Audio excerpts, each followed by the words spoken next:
you fast forward 2-3 years out, it seems to me there's at least a 50-50 chance that the AI is getting real close to this idea of AGI, where it's like generally as capable as us at pretty much every cognitive task. Welcome to the Artificial Intelligence Show, the podcast that helps your business grow smarter by making AI approachable and actionable. My name is Paul Roetzer. I'm the founder and CEO of Marketing AI Institute, and I'm your host. Each week, I'm joined by my co-host and Marketing AI Institute Chief Content Officer, Mike Kaput, as we break down all the AI news that matters and give you insights and perspectives that you can use to advance your company and your career. Join us as we accelerate AI literacy for all. Welcome to episode 105 of the Artificial Intelligence Show. I'm your host, Paul Roetzer, along with my co-host, Mike Kaput. We are recording this on Friday, July 12th at about 3 p.m. Eastern Time. We are doing it a little early this week because I'm out on Monday, and we have some rather complex and heavy topics to end the week for Mike and I. So we're going to get into some interesting stuff today. No big breaking news, no major models released, unless there's a Friday news dump. Nothing too crazy this week. I guess we could talk about the AT&T breach. That was kind of nuts, but not really an AI thing.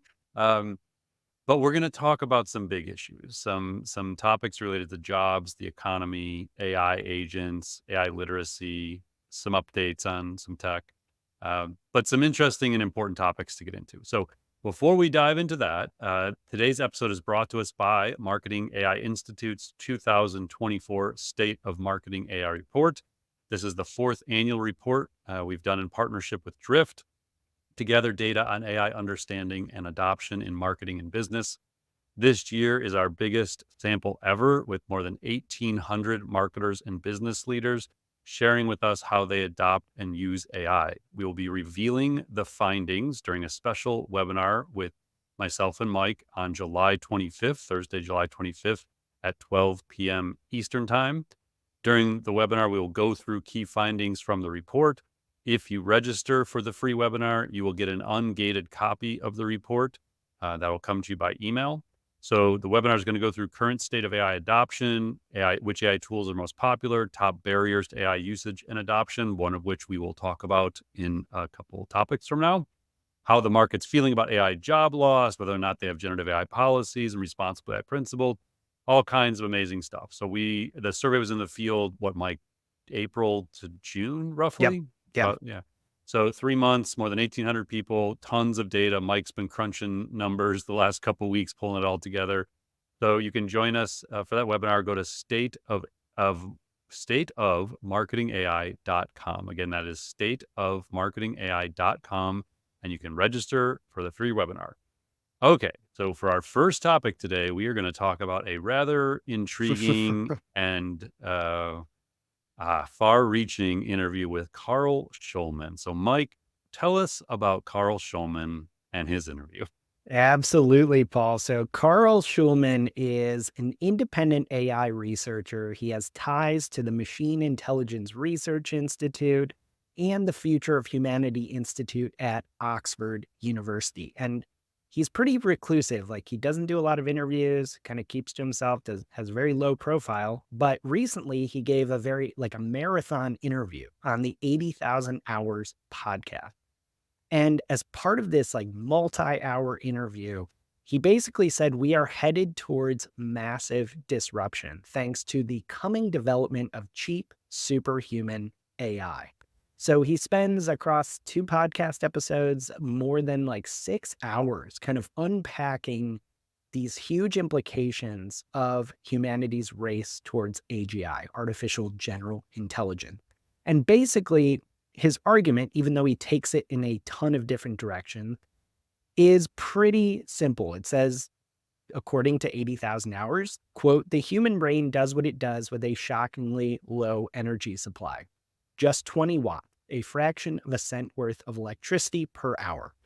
What would happen if AI technology merely matched what evolution had already managed and could accomplish the work of top human professionals given a 20-watt power supply? Many people consider that hypothetical, but maybe nobody has followed through and considered all the implications as much as Carl Shulman. Behind the scenes, his work has greatly influenced how leaders in artificial general intelligence picture the world that they're creating. Carl simply follows the logic to its natural conclusion. This is a world where 1 cent of electricity can be turned into medical advice, company management, or scientific research that would today cost hundreds of dollars, resulting in a scramble to manufacture chips and apply them to the most lucrative forms of intellectual labor. And of course, this is going to change everything in Schulman's view. Now, Paul, we're going to kind of give you the reins here. You did a pretty serious deep dive on this interview. Can you maybe walk us through kind of what he gets at here and why this matters? Yeah, so this interview is over 4 hours. It's a lot to process. It does go through some pretty complex stuff. It seems quite theoretical at times, very sci-fi at times. And I kept finding myself thinking, is this actually possible? And on what timeline is this possible? And so we wanted to try and break it down a little bit here. Now, if you're interested in these kind of very deep, very technical, very philosophical, very theoretical interviews, this is a great one. I mean, the guy is obviously brilliant. He is well educated, well versed in every topic that they went through, from regulation and energy consumption to ideas around how to capture more solar energy to fuel intelligence, the economics of an intelligence explosion, safety and security, consciousness, rights of AIs. I mean, it was a lot. Um, so I'm going to zero in on two things that I think are highly relevant to all of us. The first is this idea of scarcity versus abundance of intelligence. So this is one of the key points he makes, although he doesn't frame it this way. So this is kind of like my interpretation of what he was saying, is this idea of today we have scarcity, we will in the near term have abundance of intelligence. So right now we have scarcity, and that is general of intelligence that is generally as capable as humans, especially human experts. So it makes sense that the scarce intelligence that is available will be applied to the jobs where the most value per hour is created. And this is like one of the things, like, I'm not sure that I had thought it through completely in this way. So when we think about the impact AI is going to have, we focus so much on just any role. Well, a lot of times we're talking with marketers or accountants or lawyers, and you just break that job into tasks and you have a logical conversation on what AI can and can't do. But if you take a step back and you look at kind of a more macro view, the question is, well, what is the greatest value for AI to be applied? Like, what roles is it most likely to be applied to? And that's when you start to think about managers, directors, executives, as well as specialists in different industries like lawyers and doctors. AI researcher is another job, and maybe the most obvious area. Anthropic, OpenAI, Google, Microsoft, and other research labs have all talked about the idea of applying AI to the job of an AI researcher in order to scale AI faster. So if you only have, let's just pick a number and say there's 10,000 AI researchers in the world, like expert AI researchers. But if AI is able to do 80% of what those people do at their level, well, now all of a sudden you can have 100,000 AI researchers, and some of them are just AI agents, basically. And so the idea is that by accelerating what AI is capable of doing, you're able to accelerate the AI's ability to accelerate AI. It's like a really weird thing to think about. But Schulman actually talks about AI researchers. He said, when it's the choice between different occupations where AI advantages are similar, then it goes to the domains with the highest value. OpenAI researchers, if they're already earning millions of dollars, then applying AI to an AI's capabilities explosion is an incredibly lucrative thing to do.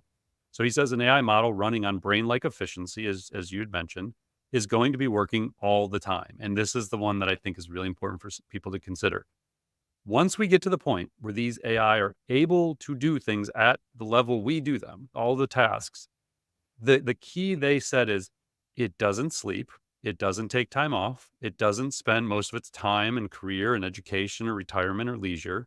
So if you do 8,760 hours per year, so rather than all those other things, like the average person works probably about 2,000 hours a year, 2,000 to 2,200 a year if you're a full-time employee. So what he's saying is these things can work 8,700 hours a year, and they can do it at 100% efficiency with complete focus, no distractions. And so if they're doing the equivalent of $100 per hour worth of work, so if someone making $100 per hour is probably making about $220,000 a year, there's millions of people making that kind of money. It's a lot of money, but there's a lot of people that make that kind of money. But if the AI is capable of doing that work, then that starts to impact these high paying jobs. So again, right now, it's not really there. But what he's proposing is we're not far from it being there, and we don't really need that many technical breakthroughs to make it happen. So as the intelligence explosion occurs and intelligence becomes more abundant due to things like more and cheaper energy, which he talks extensively about, more efficient and cheaper compute, meaning it can do things like closer to the efficiency of the human brain, then it'll start at the top earning wages, the most value creation, and then it'll descend down like a waterfall. So as I was reading this or listening to this podcast, it took me back to 2012 when I read Automate This by Christopher Steiner. And that was one of the books that inspired me to sort of pursue and explore AI. Now, what Steiner said back in 2012 was when you wanted to determine what industry was going to be affected by AI the most or which one was going to come next, you would just look at a simple formula of what is the potential to disrupt that industry and what is the reward for disruption. And you could basically stack industries and say, well, this one's worth more than this one to disrupt. And the same basic thing can now be done for jobs. So if you take AI researcher making $1 million a year, doctor making 300,000 a year, accountant making 200,000 a year, and down the line, marketing manager at 80,000 a year, where is the AI going to go first? Like, what are people going to build AI to do first? They're going to build it to do AI research jobs and attorney jobs and doctor jobs because it's the highest value employment. And so as I'm thinking about this and you're like looking at the possibilities and where AI is going to go, I'm just like getting this increasing feeling like I had back in 2016. So back in 2016, when I created the AI Institute, I'd been studying AI for about 5 years. And I kept looking around trying to figure out why isn't anyone talking about AI? Like why in marketing and sales and service and business aren't people looking at this as like a transformational thing? And Mike, that's when you and I, started having conversations and, eventually started like writing about AI and, created AI Institute and all this other stuff. But at the time I couldn't figure it out. Like this seems so obvious that this was inevitable outcome that AI would eventually change business. And I kind of feel that way about jobs now. Like I am increasingly convinced that it is going to be insanely disruptive to jobs in the future of work. And yet you look around and there just isn't that much talk about it. Like it's like they haven't figured out what's going to happen next. And so listening to this interview and then listening to him kind of put it into these economics terms and financial terms, it really just started to hit home for me that there's not enough conversation happening around this because assuming that the technological advancements keep occurring as they seem to be, like again, these models keep following these scaling laws, they keep getting smarter and more generally capable, that the only real roadblocks or the most obvious roadblocks are a lack of energy to make it possible, which Shulman talks a lot about, laws and regulations that slow it down. And then the biggest one, and maybe the most likely barrier, is humans' resistance to change. There's just so much friction to this kind of change where if you fast forward 2, 3 years out, it seems to me there's at least a 50-50 chance that the AI is getting real close to this idea of AGI, where it's like generally as capable as us at pretty much every cognitive task. There's certainly not a 0% chance. Like it seems like leading AI research kind of feel like this is a decent probability. And you would think that we would be planning for that we would be working on scenarios where if this is true, this is what we would do about it. And we just don't see it. So that was my first observation. I don't know if Mike, if you had any thoughts when you were reading through this stuff as well. Yeah, you hit the nail on the head. I mean, there were a lot of different paths he went down, but really what kept jumping out to me is the concept of intelligence as a resource, right? I mean, it's supply and demand. And he's talking about we're getting more intelligence available to us, whether it's in the form of machines or humans. for less money. So that's going to inherently, from an economics perspective, have a massive impact as long as that trend continues. And this is kind of the latest in a lot of different things we've talked about on the podcast that have really communicated to me that the supply demand equation of intelligence is getting pretty wonky now. And that's going to have some really interesting effects.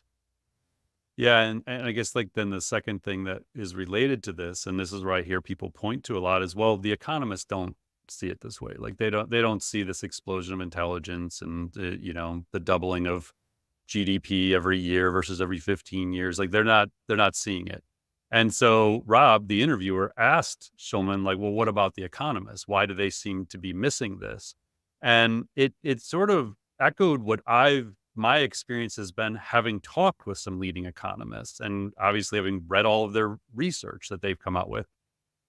His general feeling, and he had a lot of thought. I mean, they spent like 30 minutes on this topic, but his general feeling is that they just seem to fall back on it doesn't seem possible.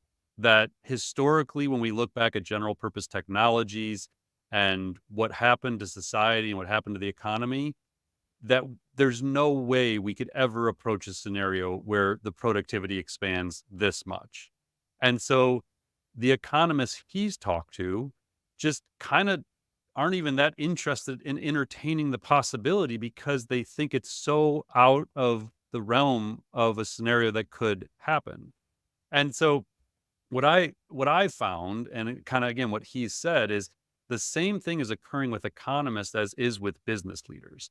They look at what the AI can do today, and then they build their reports or projections or forecasts based on their understanding of that. What they're not seeming to do is develop a deep understanding of what 1 to 2 models out could look like. So, 12 to 24 months out. What does it look like when we're at GPT-6 or Gemini 3 or Claude 5 or whatever it's going to be? And you can talk to these researchers and get a decent sense of the things they think they're going to be able to do. And I feel like we need to start building some economic models and workforce models that follow those assumptions through. Like, okay, if they're right, even if they're only 50 to 80% right, then we're in a totally different world from the economy. We're in a totally different world of what jobs look like. And we're talking about 3 years. Like this isn't like decades out. And I think when you listen to an interview like this, you can get caught up in like, oh, we're not going to capture 10% of all the solar energy that's coming in. So we're not going to be able to power these kinds of things and like all the math that he was getting into. But when you just step out and say, but the idea of these things getting smarter and getting 1 to 2 models out and they're better at reasoning and they can take action and they can follow a chain of thought and they can, they don't make errors anymore and they don't hallucinate. Like if we solve all that, which seems all solvable, then the world is just different. And I don't feel like economists seem to be understanding that. And in a lot of business leaders, it's just so abstract. And I think that's probably it. And it's honestly like I've been following AGI for like 9 years, or like the concept of AI, researching it. And I purposely didn't even talk about it on LinkedIn until like a year and a half ago, because the concept of AGI was so abstract that they would just tune out. And Mike and I would have these conversations. I'd be like, hey, I don't think we can really get into this topic yet because I don't think people are ready for it. And that's sort of where we are with jobs and the economy right now. I'm just not sure that people are really ready because they haven't seen it yet to realize, oh my gosh, like it really is capable of doing 80% of the things I do better than me. And Right. maybe we just need to get there. Maybe we need to have that ChatGPT moment for the next milestone on the path to AGI where people step back and say, oh my gosh, it's doing my job now. It's doing, 50% of the tasks or whatever. So I don't know. I mean, again, it's a long interview. It's a lot to process. But if you want to geek out on this stuff and you love this like deeper topics and thinking big picture, have at it. And Rob talks really fast, the interviewer. So I usually listen to things at 1.5. But if you want to like process Rob's questions, you almost have to drop to 1 time speed for Rob's questions, and then you can jump back to Carl. or you just got to like adapt to how fast Rob talks because his regular speed is like 1.5 to 1.75. So it's sort of hard to follow along what he's asking. But he asks brilliant questions. Like he's obviously a genius too to even conduct this interview.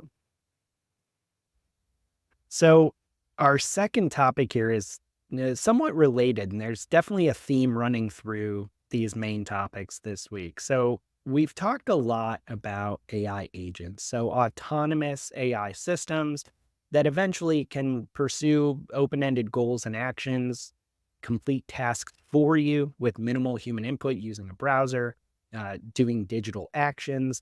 And over the past couple years, we've definitely seen some advances in AI agent like capabilities like chain of thought prompting, the ability of AI to use tools, and multi agent architectures. Now we're hearing from OpenAI President Greg Brockman that agents are an integral part of where OpenAI and AI in general is going. So recently he posted, quote, as models continue to become much more capable, we expect they'll start being integrated with the world more deeply.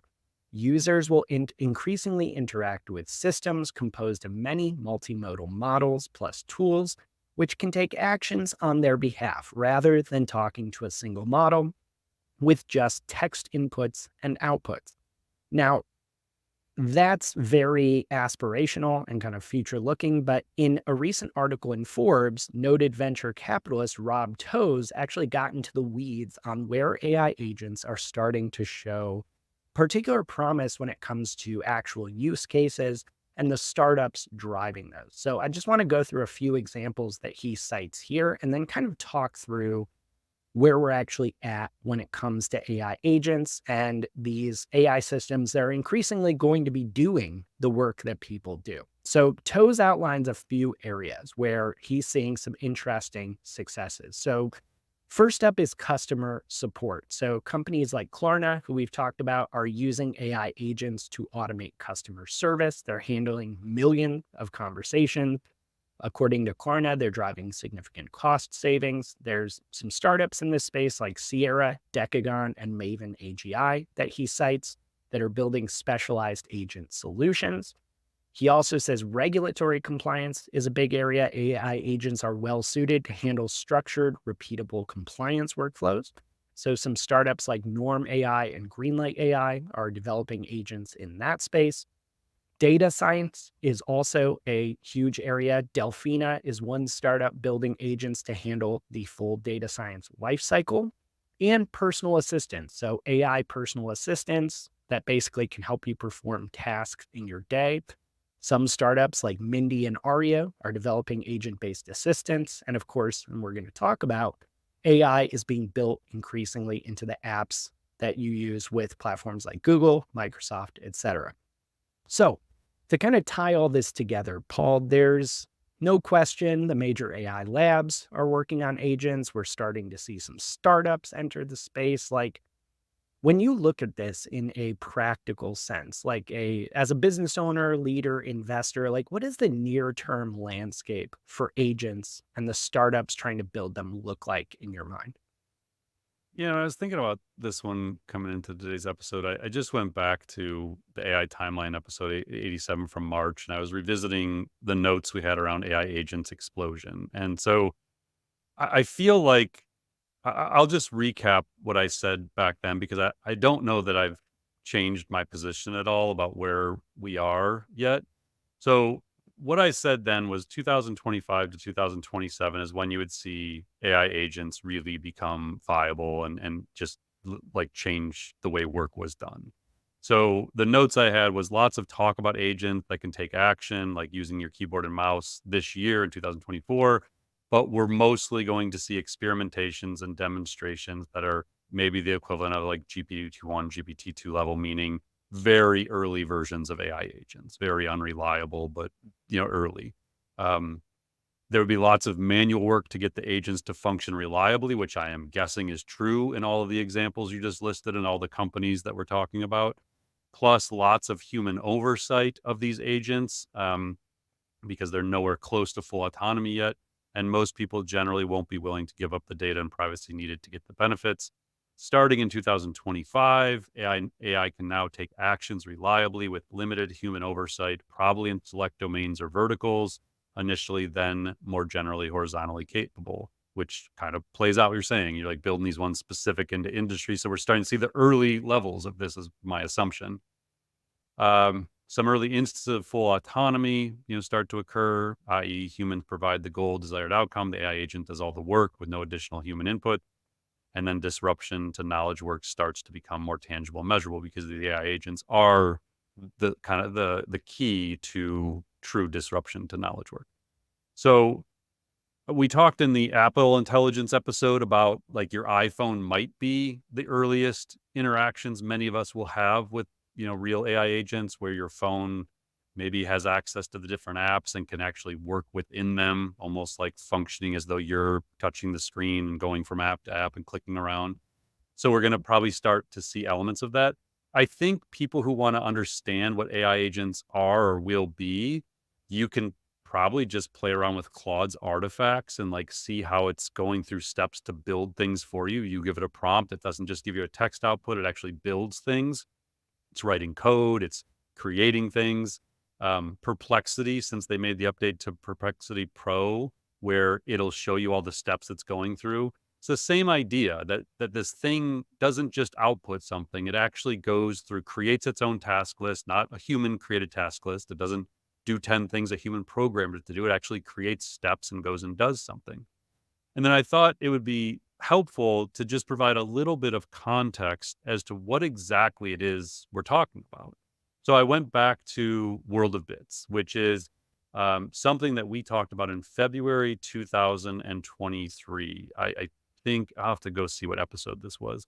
But I wrote something called World of Bits and What It Means to Marketing and Business. So that article in February 23 started with, we are so caught up right now in figuring out AI writing tools and large language models that most marketing and business leaders, as well as SaaS executives and investors, are missing the bigger picture. This is all just the foundation for what comes next. So again, this is kind of what I was trying to say in the previous topic, where if you rewind back to February 2023, and all anybody was thinking about was that these things could write articles, like output text, and their entire business plan and strategy was around creation of text. And they didn't realize at the time that for 6 years, all of the research labs have been working on AI agents that could take action, and they had had breakthroughs. So in February 23, we're looking at saying, hey, wait, like, don't get caught up in just language models. Like, this is just step one. They're going to become multimodal and they're going to be able to do things. But again, at that time, most people, it's just too abstract because they hadn't seen it yet. So that post went on to explore early work from Andrej Karpathy, who we talk about all the time, during his first stint at OpenAI. So in a 2017 research paper titled World of Bits, an open domain platform for web-based agents, Karpathy and other authors explored the potential of agents to complete tasks such as booking flights and completing forms through simulated usage of a keyboard and mouse. They made progress, but obstacles remained. In the conclusion of their paper, they said, we tried to do this World of Bits thing, basically.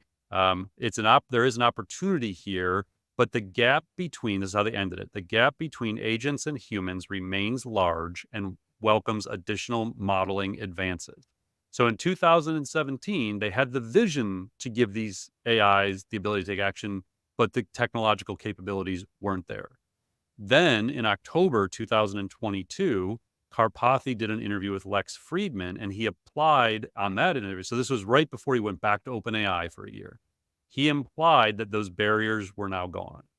He said, when I was at OpenAI, I was working on this project, World of Bits, and basically it was an idea of giving neural networks access to the keyboard and mouse. And the idea is that basically you perceive the input of the screen pixels, and the state of the computer is visualized for human consumption in images in the browser and things like that. And then you give the network the ability to press the keyboard and use the mouse. World of Bits was too early at OpenAI, and this is around 2015 when he started working on it. He then said it is time to revisit that, and OpenAI is interested in this. Companies like Adept, who we talked about last week, got acqui-hired by Amazon, are interested in this, and so on. And the idea is coming back because the interface is very powerful. And then he said, this is the real key. You are taking the GPT as the initialization. So what they didn't have in 2015 was the transformer. They didn't have large language models. By 2022, we were on the precipice of ChatGPT being released. Keep in mind, this is a month before ChatGPT was being released, which he knew was coming. And he said, you're going to take the GPT as the initialization. The GPT is pre-trained on all the text and eventually all the images, and it understands what a booking is. It understands what a submit is. It understands quite a bit more. And so he then also tweeted a follow-on paper that someone else published. And in that paper's conclusion, in February 22, this was, humans use digital devices for billions of hours every day, your computer, your phone, your iPad. If we can develop agents that can assist with even a tiny fraction of these tasks, we can hope to enter a virtuous cycle of agent assistance, followed by human feedback on failures, and hence to agent improvement and new capabilities. This is what they're working on. This is what everyone's been working on since 2015, that they know humans doing cognitive tasks spend billions of hours collectively every day, and that if they could build agents that could do those tasks for the humans, it would unlock all kinds of possibilities. So this is what they are all chasing. It's what they've all been chasing. Right now, these agents are imprecise. They are error prone. They lose focus as task lists grow. They have limited memories. They lack common sense and intuition. They're largely black boxes, so it's difficult to interpret why they do or how they do what they do. But the assumption Shulman and others are making is that all of that is solvable. All of that will change. And once that changes, once they solve these things, then an intelligence explosion occurs. And everything we talk about in the AI timeline becomes true. And what Shulman is presenting all of the sudden starts to make way more sense. And if economists and business leaders don't start thinking about those possibilities now, it's going to get ugly in 18 or 24 months when the reality hits that, again, they're telling us this is what you should look at. I always go back to that Sam Altman article, like Moore's Law for Everything in 2021, where he told everybody this was coming. Think, create, understand, reason. They're going to be able to do it all. And people are like, whatever, Sam. Like the average business leader, like, didn't even know who Sam Altman was at that point. Like, and that's what I'm saying. Like, I feel like this is 2016 all over for me again. Like, I'm sitting here looking at this thing. Okay, this all seems really obvious. Like, every one of these researchers is saying the same thing. Like, they're all telling us this is all going to happen, and people just keep making plans for 2025 like it's 2020, and like, I don't know. I don't know. Sometimes I think I'm crazy. Yeah, I feel like that's pretty normal in what we do and follow. I feel that like once a week easily. I don't know. Well, this is a perfect lead in to the third big topic. And we obviously intentionally kind of structured these this way because we wanted in this last main topic to kind of spend a couple minutes talking about something that we just see as being more and more important each and every week when we're following these developments, talking about them on the podcast. It's something so important that literally earlier this year, you made it the mission of Marketing AI Institute. It's this idea of AI literacy for all. So at the beginning of this year, we first talked about this concept with our audience when we announced our fully updated 2024 Piloting AI course and our brand new Scaling AI course series, which is available right now. To explain this idea, I wanted to read a really brief excerpt from the announcement, Paul, that you wrote at the time. And in that announcement, in that blog post, you wrote, continuing AI advancements in language vision prediction, persuasion, reasoning, decisioning, and action will augment human capabilities and redefine knowledge work at a rate and scale that the economy has never seen. Millions of jobs will be impacted as companies realize the power and potential of AI to drive productivity, efficiency, and profits. Now, we have presented to and talked with thousands of marketers and business leaders over the last year, and we've seen firsthand how executives are scrambling to adapt and devise AI roadmaps while facing complex challenges, including a lack of AI-savvy talent, legacy tech stacks, a rapidly expanding AI tech landscape, fear of change from staff, industry regulations, privacy and security concerns, and mounting competitive pressure. Now, what has become clear is that our mission must evolve to pursue a North Star of accelerating AI literacy for all. We believe you can build a smarter version of any business through a responsible, human centered approach to AI, but success requires a commitment to AI education and training across the organization. So, Paul, maybe to kick this off, could you just walk us through where this idea came from, why it's so important? It just sounds like it came from this lack of preparedness around AI within all these companies in the face of this massive change headed towards us. Yeah, I mean, like, if you're listening to this podcast, you get this. Like, you're obviously taking the initiative to figure this stuff out, and think about the level of confidence it gives you to know what's happening in this space. And you start to think about your own career differently. You think about the challenges in your business differently. You think about strategies differently. You ask really good questions about the technology you're using. Um, and think about if everyone in your organization had that power. Like, that's kind of how it works right now, is like we go into these companies and we'll meet with, 300 marketers or 500 accountants or, 120 lawyers or whatever it is, whatever the room consists of that day.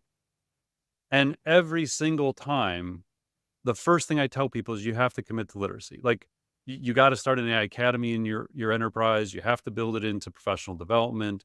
Um, because until we level up understanding, we just develop a baseline understanding of AI, like intro to AI level 101 stuff across the organization, then you're going to keep having these same issues, the lack of AI savvy talent, the fear of change. Like, until you develop transparency in the organization and start helping people, um, you're going to keep running into these, and you're not going to be able to develop optimal strategies and outcomes for your organization. And so I think it's so fundamental to figuring all this stuff out. And the thing, I always stress is what we need are people with the fundamental knowledge who then apply their domain expertise to go be the thought leader in their company or in their industry. And they, take the lawyer of 30 years who takes an interest in AI, or the CFO, or, the HR person or the marketer, whomever it is, and takes their domain expertise and experience and intuition and layers in an understanding of what AI can do. Now you can, really race forward as an organization. So yeah, I think that it's so important. And I've found that it's a message that resonates really well with people. And, I do hope that our listeners carry that forward into their own organizations and like sort of be a spark plug to drive literacy, because I think it just gives people the confidence and it gives people the perspective to work together to solve this stuff. Yeah, and it couldn't be more needed, honestly, because, like we said at the top of the episode, we are having a webinar in 2 weeks where we're going to unveil the findings of our 2024 State of Marketing AI report. And if you go to stateofmarketingai.com, you can sign up for that webinar, get a copy of the report. But this year, it's the fourth annual report we've done in partnership with Drift. We surveyed nearly 1,800 marketers and business leaders about AI usage and adoption. And I just wanted to maybe preview a couple stats related to what we just talked about, because every year, a lack of AI education and training is cited as the most common barrier to AI adoption in marketing. And unfortunately, like this year, fourth annual is no different. So from the initial data analysis we've done, as we're finalizing the report, we found that 67% of respondents said that a lack of education and training was the top barrier to them adopting AI in their marketing. And actually, this number rose slightly from last year. Last year, 64% said it was a barrier. And we also asked outright, if respondents' organizations offer AI-focused education and training for the marketing team. Now, collectively, 75% either said, no, there is no education at all. That was about 47%. 24% said, it's in development. And 4% said they're not sure if training exists. So, Paul, unfortunately, these numbers are not a surprise to me or you, given the dozens, not hundreds of conversations and talks we have with companies. But, the numbers are improving, but it's still such a huge proportion of companies that appear not to be making their employees as AI literate as they could be. Yeah, I think it just comes back to a lot of the leadership doesn't know to make it a priority. Like if you don't understand like the disruption, if it's treated in silos, like the CIO's owning this and it's not really being decentralized out to the other departments and other leaders. And, you know, in a lot of organizations we talk to, like they're just not even allowed to use it. Like the generative AI is just turned Right. off and they have to make, business cases to even be allowed to have access to the tools. So I don't know. It's just still so early. We talked about this with that census research last week and some of the other, research about the gaps and the lack of adoption. And I do think that's the issue. Like I actually just tweeted this morning. I shared something Ethan Malik had tweeted, and I said like this is the same thing we're seeing. There's no change management plans. There's no AI roadmaps. There's no education and training. There's no plan to actually scale this stuff. It's just isolated pilot projects and experiments and the companies that are doing more than that are far ahead, and they often feel like they're not. And then we go in there, it's like, no, no, no. Like the fact that you're even doing this is ahead of the curve right now. So yeah, I think the key here is just keep taking the next step on, the literacy. Listen to this podcast, listen to these other podcasts, go read stuff, take a course, like keep pushing forward, but bring the people in your organization along with you. Like we really need more momentum in these companies to start driving the kind of change. And I honestly like just the acknowledgement that the future is going to be uncertain and we got to start trying to solve it together. Amen to that. So let's dive in real quick to a bunch of rapid fire this week. So first up, OpenAI has developed a new classification system to track its progress towards creating AI that can outperform humans. Now, this system of classification was apparently shared with employees during a recent all-hands meeting, according to Bloomberg, and it has 5 levels that range from the current capabilities of AI systems to AI systems that can do the work of an entire organization. So the 5 levels are chatbots, which is the current level they say we're at. This is AI with conversational language. What they call reasoners, which is human level problem solving AI. Agents, of course, systems that can take action. Innovators, AI that can aid in invention. And organizations, AI that can do the work of an organization. OpenAI executives believe the company is currently at level 1, but on the verge of reaching level 2, the reasoners, the human level problem solving. During this meeting, apparently, OpenAI leadership demonstrated a research project involving GPT-4, which they believe showed new skills approaching human-like reasoning. So, Paul, we've talked a ton about OpenAI's quest to build AGI better than human AI, comparable to human AI. Like, this is nothing new that they're interested in this question, but I am curious, like, why are they doing this now? Why are they bothering to classify in this way?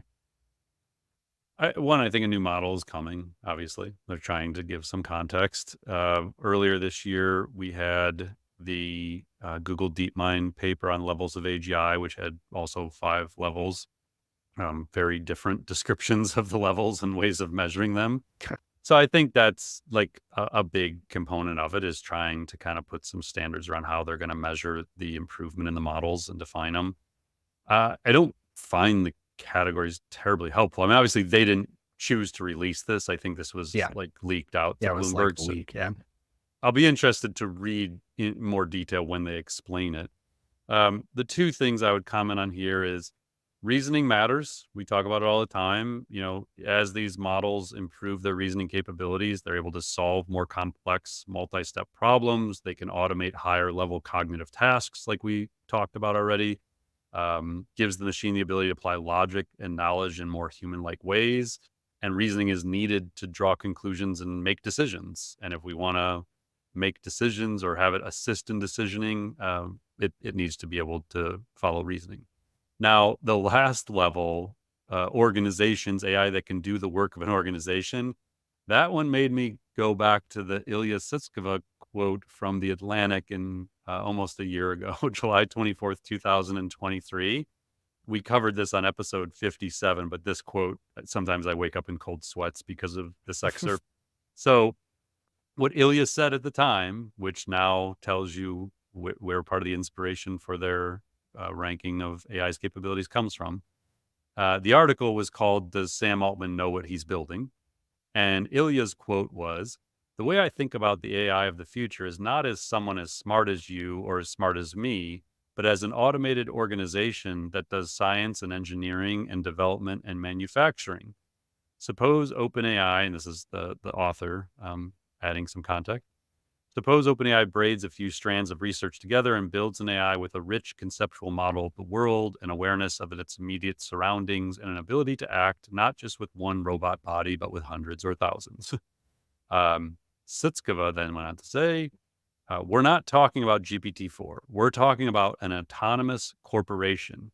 Its constituent AIs would work and communicate at high speed like bees in a hive. A single such AI organization would be as powerful as 50 Apples or Googles," he mused. "This is incredible, tremendous, unbelievably disruptive power." So level 5 in OpenAI's apparent ranking is the hive. It is the dozens, hundreds, millions of AI agents working together as a functioning organization with potentially very little to no human oversight.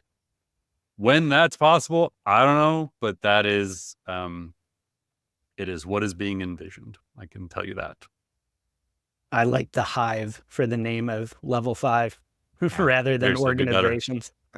All right. So next up, we have a company called Lattice, which is a people management and HR platform. They have announced what they're calling a groundbreaking initiative to introduce digital worker employee records. And they say they are the first company to do this. Here's what this means, according to a blog post from Lattice's CEO. She had written, quote, "Today, Lattice is making AI history. We will be the first to give digital workers official employee records in Lattice. Digital workers will be securely onboarded, trained, and assigned goals, performance metrics, appropriate systems access, and even a manager, just as any person would be." So she is referencing AI workers that are working or hired by or built by a company. But if that sounds a little out there to you at this stage, Lattice seems to believe that soon enough, companies will be hiring AI workers en masse. She also writes in the post, quote, "When we asked our Resources for Humans community of more than 22,000 HR leaders representing over 3 million employees about their plan for digital workers, over half told us they were already planning to hire them." So, Paul, there's a lot to unpack here. I confess I'm fascinated by this, like with everything we just talked about, but I'm a little confused because I don't really know exactly what this announcement means in practice or kind of how you execute on this. Like, what's going on here? Well, my first thought was I would love to know how they phrased the question where they got a response claiming over half of 22,000 HR leaders Right. plan to hire digital workers. I I just can't even imagine how that question was worded to elicit that response. Um, Listen, I don't want to like crush this idea or this company. It's I think this whole thing's kind of laughable. I mean, it seems safe to say, like my perception is this is a PR play, try to boost revenue, draw attention. I don't know if they need to raise money. Like I'm Yeah. not sure what the real motivation here is. But my initial reaction to the tweet thread from the CEO and then reading the post twice is I have no idea what they're talking about. Like, it's really hard to understand what exactly it is they're doing or why they think it needs to exist. So the post says we're seeing AI personas like Devin the engineer, which isn't, I mean, it was a agent that doesn't work. Like, it's not like Devin is some like groundbreaking AI agent that's everywhere in the world. It was a demonstration of a technology that was proven not viable yet. Harvey the lawyer, Einstein, which is referring to Salesforce, the service agent, and Piper, the sales agent. At Lattice, we're committed to leading the way in the responsible employment of AI. We can't sit idly by and leave our customers to figure things out on their own. We need to employ AI as responsibly as we employ people. No, we don't. Sorry, that's my commentary. And to empower everyone to thrive working together. We must navigate the rise of digital worker with I mean, this is the kind of stuff that just makes people start thinking AI is just overhyped. Like, it's Yeah. just, oh God. We will be the first to give digital workers office employee records in Lattice. Digital workers will be securely onboarded, trained, and assigned goals. Okay. All right. So this is rapid fire. I'm not going to go. The need for this is extremely premature. I am not saying there's some time down the road where something like this might make sense. And that we shouldn't maybe have some of these conversations, but to have the CEO announcing this as something groundbreaking is probably a little much. And honestly, the announcement should have just been, you can now add your AI coworkers to your org chart. Like, thanks. Like, just, I don't know. It's like a feature within a product that no one's going to care about or use for a few years. So positioning it as some sort of groundbreaking thing, I get it. Like, Mike and I did PR back in a past life. Like, I understand why things like this get published, but man, Yeah. Just- we Maybe a had to talk little about it. It was early. too crazy not to talk about it. Like, Yeah, for sure. but no, I don't think you need this software in your company at the moment. But I think the idea of thinking about AI coworkers, assistants as part of your org chart isn't a bad idea. Like that, conceptually, I like that, Right. and I could see needing a feature to like figure out how to do that in there. But like onboarding and training and assigning goals, and it just seems like a little bit too early for this kind of stuff. For sure. All right. In some other news, last week, OpenAI notified users in China that they would be blocked from accessing its tools and services starting on July 9th, so just a few days ago. This decision, of course, comes amidst rising tensions between the US and China over a number of AI related issues, including the export of semiconductors that are crucial for building AI. OpenAI has not elaborated on its reasons, but the block is now coming from the US side. So previously, because of restrictions in China, ChatGPT was blocked by their government.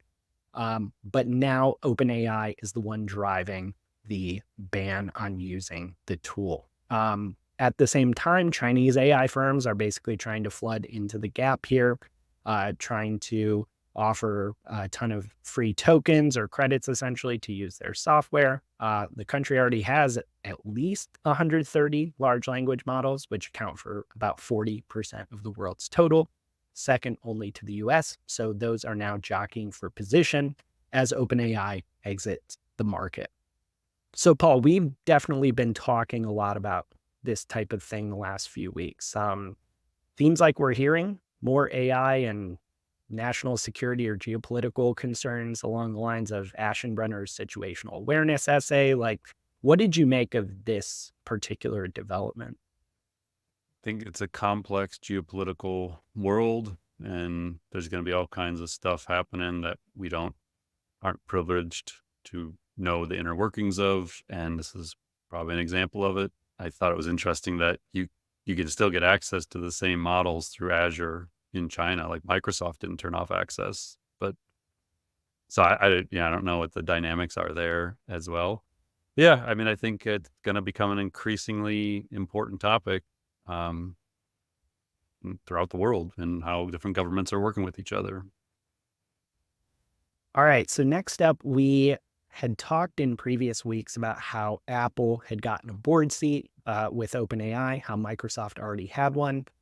Both of them are not getting board seats, it seems like. Microsoft has voluntarily given up the observer seat it has on OpenAI's board, effective immediately. And Apple, which had not yet taken their observer role as part of their work with OpenAI to integrate ChatGPT into iPhones, has also said they're not joining the board either.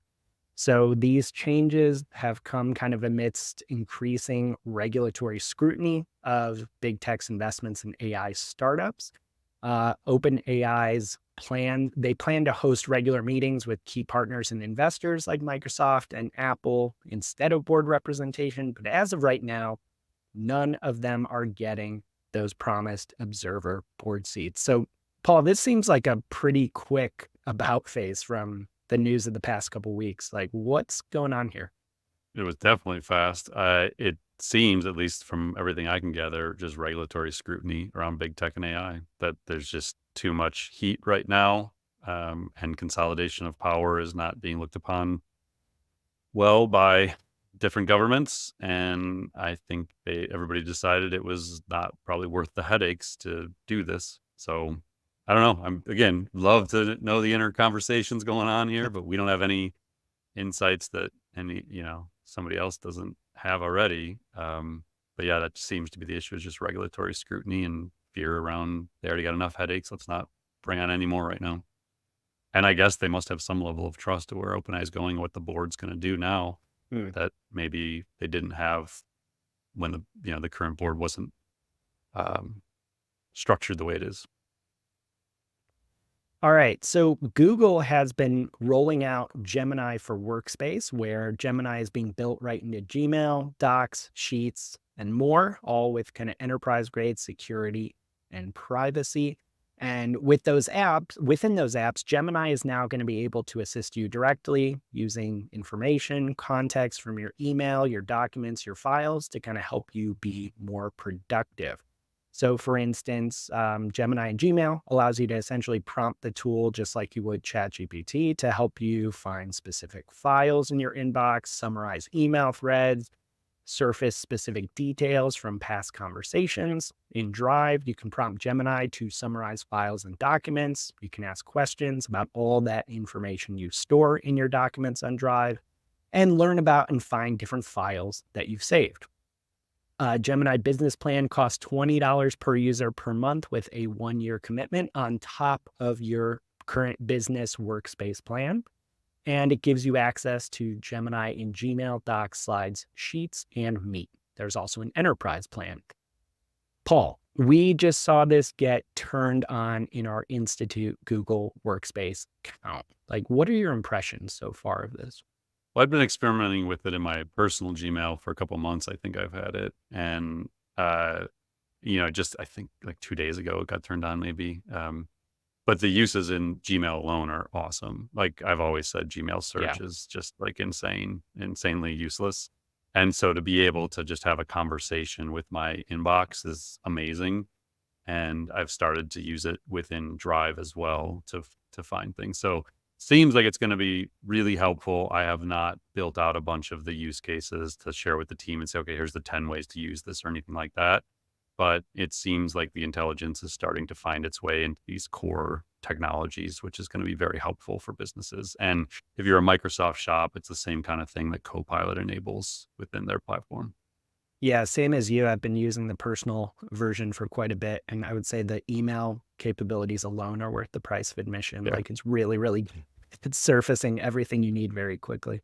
Yeah, I've definitely found some hard to find things by just asking questions. Yeah.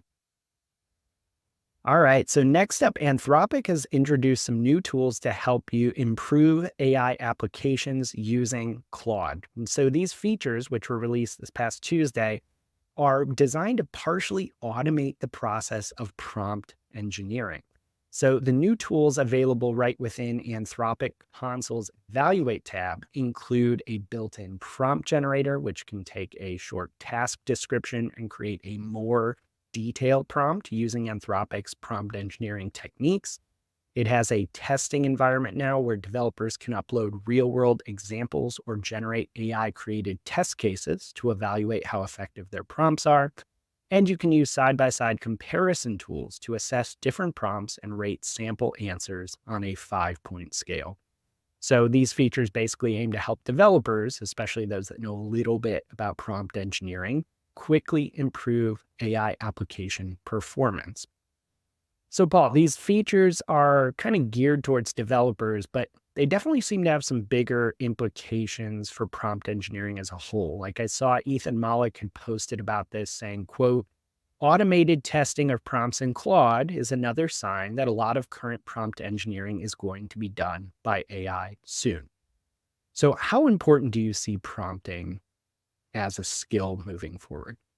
I mean, for right now, there's definitely still advantages to knowing how to do it well. I mean, we see it all the time, even with my own experiences building some GPTs recently. Like there's an art and a science to it, and being able to test and revise based on that is very valuable. But for the last 2 years, we've been saying this is the number one friction point to getting value out of these systems. So these technology companies know that they don't want to have to rely on the user to learn how to prompt to get value. This idea of automated testing or rewriting of prompts makes a ton of sense. And I do think we'll probably a year or two from now look back and it will feel like this was the Boolean era of search. Like, I feel like that's kind of what it is with prompts right now. And certainly the Runway Gen 3 we talked about last week, like you got to really know how to prompt to get any use out of Right. Gen 3 is what I've seen.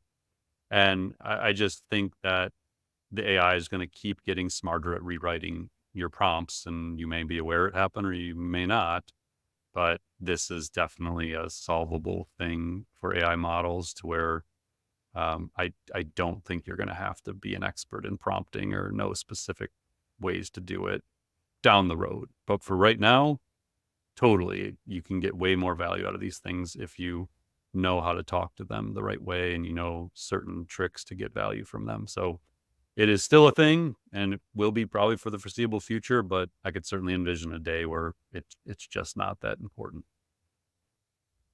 All right, our last piece of news this week, Captions, and a startup focused on AI powered video creation and editing, just raised $60 million dollars in a new funding round led by Index Ventures. And that puts the company's valuation at $500 million. So they have raised so far about $100 million. Previous investors include Andreessen Horowitz, Sequoia, and Index is also associated with the actor Jared Leto. So basically, Captions allows you to create, edit, and distribute videos. It's geared towards producing videos that feature a person speaking. So users can input text to be spoken by an AI avatar or provide a topic for the software to generate a script. It can also offer some translation capabilities and convert captions and dialogue into different languages. The app has over 10 million downloads and nearly 3.5 million videos published each month. So, Paul, this is kind of on trend here, the latest in a slew of funding announcements for AI video startups. You had just mentioned Runway, which we talked about is potentially raising a bunch of money soon enough here. Is video kind of the next like hot space in AI? Definitely. Yeah. I mean, we talked about this a number of times, images and text and then video and audio are like the hot things right now. I mean, this feels like, wow, was it late 2022, maybe right before ChatGPT, when all the language model companies, the Yeah. wrappers for the language models started getting, 100 million here, 100 million there in funding. I feel like we're entering this very frothy stage of funding of video tools. Yeah. And a year and a half from now, there'll be some shakeout and half of these companies are going to be worth zero, like happening with some of the language companies right now. Um, but it's hard to keep up right now with this. But I do feel like video is going to continue to have these very significant improvements in what it's capable of, the quality of the output, the consistency of the output, the length of the output. Um, there's a lot of progress being made in these areas, both from a research perspective and a product perspective, which is cool to see. Again, aside from the copyright issue where they're all going to get sued, like it's cool to see the technology emerging when you set the IP issues aside. All right, Paul, that's all we got this week. Thanks again, as always, for breaking it all down. A few quick reminders here before we wrap things up. If you have not already, please subscribe to the Marketing AI Institute newsletter at marketingaiinstitute.com/newsletter. It is a roundup of everything going on in AI this week, both what we covered today on the episode, more in depth, as well as a bunch of other stories we didn't get to. So go check that out if you have not already. And last but not least, if you have not left us a review, we would love to hear your feedback. It helps us improve each and every week here as we deliver you all the news in AI. So we very much appreciate whatever you have in terms of feedback to give us about the show, and it helps us reach more people and also improve. All right, Paul, thanks so much. Thanks, Mike. Appreciate it. Everyone have a great week. Thanks for listening to The AI Show. Visit marketingaiinstitute.com to continue your AI learning journey and join more than 60,000 professionals and business leaders who have subscribed to the weekly newsletter, downloaded the AI blueprints, attended virtual and in-person events, taken our online AI courses, and engaged in the Slack community. Until next time, stay curious and explore AI.